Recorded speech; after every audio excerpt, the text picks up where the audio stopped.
ಪ್ರತಿ ವರ್ಷದ ಪದ್ಧತಿಯಂತೆ ಹೆಬ್ಬಾಳ ಗ್ರಾಮದಲ್ಲಿ ಚನ್ನಬಸವೇಶ್ವರ, ಮಲ್ಲೇಶ್ವರ ಹಾಗೂ ಚಿಕ್ಕಮ್ಮನವರ ಸಿಡಿಯನ್ನು ಮತ್ತು ಕೆಂಡ ವಸ್ತುವನ್ನು ಪ್ರತಿ ವರ್ಷದ ಪದ್ಧತಿಯಂತೆ ಈ ವರ್ಷ ಕೂಡ ಭಾಳ ವಿಜೃಂಭಣೆಯಿಂದ ಅರ್ಥಪೂರ್ಣವಾಗಿ ಹೆಬ್ಬಾಳ ಗ್ರಾಮದಲ್ಲಿ ಇವತ್ತು ನೆರವೇರಿಸ್ತಾ ಇರುವಂಥದ್ದು ಭಾಳ ಸಂತೋಷವನ್ನು ತಂದುಕೊಟ್ಟಿದೆ.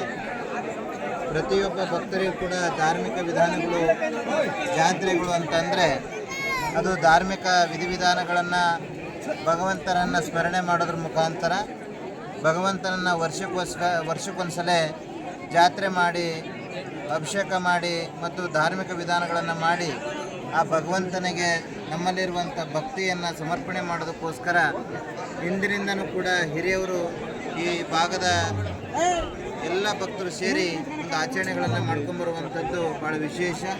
ಅದರಲ್ಲಿ ವಿಶೇಷವಾಗಿ ಹೆಬ್ಬಾಳ ಗ್ರಾಮದಲ್ಲಿ ಬಸವೇಶ್ವರ ಮತ್ತು 3 ದಿನಗಳ ಕಾಲ ವಿಶೇಷವಾಗಿ ಭಾಳ ವಿಜೃಂಭಣೆಯಿಂದ ಕೆಂಡ, ಸೀಡಿ, ಜಾತ್ರಾ ಮಹೋತ್ಸವವನ್ನು ಮಾಡ್ತಾ ಇರುವಂಥದ್ದು ಪ್ರತಿ ವರ್ಷವೂ ಕೂಡ ಭಾಳ ವಿಶೇಷವಾಗಿ ಇರುತ್ತೆ.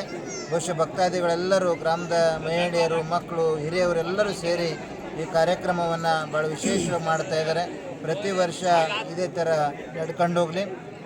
ಹಾಗೆ ನಾವು ಹೆಬ್ಬಾಳ ಗ್ರಾಮದವ್ರಿಗೆ ಈ ಮುಖಾಂತರ ಒಂದು ಮನವಿ ಮಾಡ್ಕೊಳ್ಳೋದೇನು ಅಂತಂದರೆ, ಬಹುಶಃ ಇದೇ ತಿಂಗಳು 30ನೇ ತಾರೀಕು ಶ್ರೀ ಬಸವರಾಜೇಂದ್ರ ಮಹಾಸ್ವಾಮೀಜಿಯವರ 20ನೇ ವರ್ಷದ ಶಿವಗಣಾರಾಧನೆಯನ್ನು ಭಾಳ ವಿಶೇಷವಾಗಿ ಕಾರ್ಯಕ್ರಮವನ್ನು ಇಟ್ಕೊಂಡಿದ್ದರಿಂದ ಸಿದ್ಧಗಂಗಾ ಪೂಜ್ಯರು ಮತ್ತು ನಾಡಿನ ಸುಮಾರು ಒಂದು 12 ಜನ ಸ್ವಾಮೀಜಿಯವರು ಆ ಕಾರ್ಯಕ್ರಮದಲ್ಲಿ ಪಾಲ್ಗೊಳ್ತಾ ಇರೋದರಿಂದ ಹೆಬ್ಬಾಳದ ಎಲ್ಲ ಗ್ರಾಮಸ್ಥರು, ಯಾಕೆಂದರೆ ಬಸವರಾಜ ಸ್ವಾಮೀಜಿಯ ತವರು ಮನೆ ರೀತಿಯಲ್ಲೇ ಹೆಬ್ಬಾಳ ಗ್ರಾಮ ಕಂಡಂಥದ್ದು. ಹಾಗಾಗಿ ಹೆಬ್ಬಾಳಿನ ಗ್ರಾಮದ ಪ್ರತಿಯೊಬ್ಬ ಸದಸ್ಯರು, ತಾಯಂದರು ಆ ಕಾರ್ಯಕ್ರಮಕ್ಕೆ ಬಂದು ಕಾರ್ಯಕ್ರಮ ಯಶಸ್ವಿ ಮಾಡಿಕೊಡ್ಬೇಕು ಅಂತೇಳಿ ಕೇಳ್ಕೊಳ್ತಾ, ಹಾಗೆ ಈ ಕಂಡ ಯಶಸ್ವಿಯಾಗಲಿ, ಭಗವಂತ ಗ್ರಾಮದ ಎಲ್ಲರಿಗೂ ಕೂಡ ಒಳ್ಳೆಯದನ್ನು ಮಾಡಲಿ, ಮಳೆ ಬೆಳೆ ಚೆನ್ನಾಗಾಗಲಿ ಅಂತೇಳಿ ಹಾರೈಸಿ ನಮ್ಮ ಮಾತನ್ನು ಮುಕ್ತಾಯ ಮಾಡ್ತೀವಿ. ನಮಸ್ಕಾರ.